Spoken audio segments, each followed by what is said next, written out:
जी, मैं ये बताना चाहूँगा, ठीक मेरे पीछे जो आप एक रडार देख पा रहे हैं, ये एयर डिफेंस सिस्टम का एक अर्ली वार्निंग रडार है और ये अर्ली वार्निंग रडार आज के समय का आधुनिक रडार है। इस रडार में लॉन्ग रेंज की कैपेबिलिटी है, यानी कि ये काबिलियत रखता है लॉन्ग रेंज से अपने दुश्मन के टारगेट्स को सर्च और डिटेक्ट कर सकता है। इसके लॉन्ग रेंज की काबिलियत होने के कारण ही दुश्मन के जितने भी टारगेट्स से, चाहे वो ड्रोन हो, चाहे वो यूएवीज हों, चाहे वो एयरक्राफ्ट हों, उसको इसने बखूबी सर्च और डिटेक्ट किया और इसके टारगेट के डाटा को हमारे आपके दाईं तरफ जिस रडार को आपने अभी देखा होगा, वो हमारा एक फायर कंट्रोल रडार है। इस टारगेट के डाटा को इसने फायर कंट्रोल रडार को पास किया और फायर कंट्रोल रडार के साथ में लगे हुए वेपन सिस्टम ने उस पर्टिकुलर टारगेट पर जाकर एक इफेक्टिव फायर खोला और जिससे वो हवा में ही बर्बाद हो गए। तो क्या पहले से एक आशंका थी कि पाकिस्तान इस तरह की हरकत करेगा, क्योंकि काफ़ी सारे ड्रोन अटैक पाकिस्तान ने किए? जी जी, तो लगता है कि हमारी सेना पहले से ही तैयार थी। जी देखिए, आज के समय में आप जैसे अदर कंट्रीज़ में भी जो वॉरफेयर देख रहे हैं, वो स्पेशली फॉर ड्रोन्स है। तो हमारी ट्रेनिंग के हिस्से में ये शामिल था कि हम इसके लिए 24 घंटे तैयार रहें और हमने ऑन ग्राउंड भी इस ऑपरेशन में वैसा ही अंजाम किया।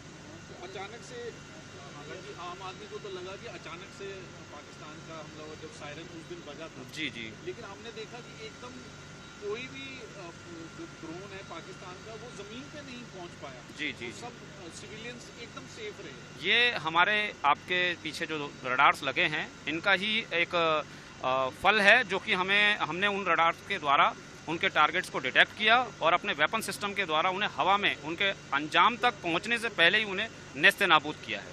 तो कितना सक्सेस रेट रहा? इसका रेट 100% रहा है और 100 से 101 हो सकता है, 100 से कम नहीं हो सकता। मतलब कोई भी पाकिस्तान ने जो भी वहाँ से फेंका, यूएवी या ड्रोन, कोई भी ज़मीन पे नहीं, ज़मीन पर वो आया ही नहीं है। ज़मीन पर आया है वो बर्बाद होने के बाद, जिंदा हालत में वो ज़मीन पर नहीं आया है। हमारे वेपन सिस्टम के द्वारा उसे इफेक्टिव इंगेजमेंट के बाद में बर्बाद किया गया है और तब वो ज़मीन पर आया है। तो कितना इससे जो पाकिस्तान के जो मंसूबे एकदम ख़त्म हो गए होंगे? जी बिल्कुल बिल्कुल बिल्कुल, इसमें इस बात में कोई दो राय नहीं है कि उस दुश्मन देश के जो मंसूबे हैं, वो आगे आने वाले समय में भी अगर कहीं ये हिमाकत करते हैं तो उसको इससे ज़्यादा भुगतान करना पड़ेगा।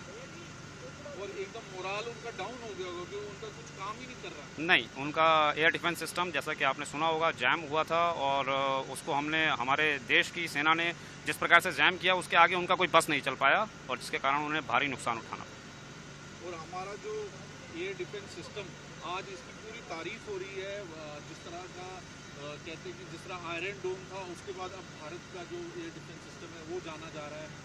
बिल्कुल एकदम 100% इसका रेट है। इसका पूरा श्रेय हमारे एयर डिफेंस सिस्टम में हमारे द्वारा प्राप्त की गई ट्रेनिंग और उसको कंटिन्यू रखना है, जिसका हमने ऑन ग्राउंड जो था इस ऑपरेशन सिंदूर के अंदर, उसको हमने दिखाया। तो सिविलियन से कभी बात हुई, उन्होंने क्या कहा? सिविलियन भी बड़े खुश थे कि पूरा कॉन्फिडेंस है सिविलियन में कि पाकिस्तान कुछ भी वहाँ से फेंके हमारे ऊपर नहीं गिरेगा। अगर किसी देश की जनता को उसकी सेना पर भरोसा है तो ये बहुत बड़ी बात है और हमने वैसा ही उनके सामने भरोसा